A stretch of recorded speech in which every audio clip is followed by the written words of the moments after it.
ইতিহাস গড়ে সেমিফাইনালে উঠেছিল আফগানিস্তান। সেমিফাইনালেও ইতিহাস গড়ার ইচ্ছা ছিল দলটির, কিন্তু সে ইতিহাস যে এমন হবে সেটা হয়তো দুঃস্বপ্নেও ভাবেনি রশিদ খানের দল। এদিন প্রথম সেমিফাইনালে টসে জিতে ব্যাট করতে নেমে 56 রানে অল আউট হয়ে যায় আফগানিস্তান, যেটি টি-20 বিশ্বকাপ ইতিহাসে এই প্রথম কোন দল 100-র নিচে অল আউট হয়েছে। এর আগে 2009 সালে 101 রানে অল আউট হয়েছিল ওয়েস্ট ইন্ডিজ। শুরুটা হয়েছিল ফর্মে থাকা রহমানুল্লাহ গুরবাজকে দিয়ে। অফ স্টাম্পের বাইরের বলে স্লিপে ক্যাচ দিয়ে ফেরেন বিশ্বকাপের সর্বোচ্চ স্কোরার। 0 রানে গুরবাজের বিদায় আফগানিস্তানের মূল পরিকল্পনা ভেস্তে দেয়।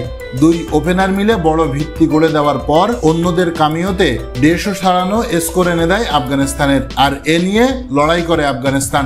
কিন্তু এদিন পাওয়ার প্লের মধ্যে 5 উইকেট হারিয়ে নিজেদের প্ল্যান এ বাতিল হওয়ার পর আর কোনো প্ল্যান খুঁজে পায়নি দলটির। শেষ পর্যন্ত 11 ওভার 5 বল খেলে 56 রানেই অল আউট আফগানিস্তান। দলের হয়ে সর্বোচ্চ 10 রান করেন ওমর জাই। সেই জবাবে ব্যাট করতে নেমে 5 রান তুলতেই ডিকককে হারায় দক্ষিণ আফ্রিকা।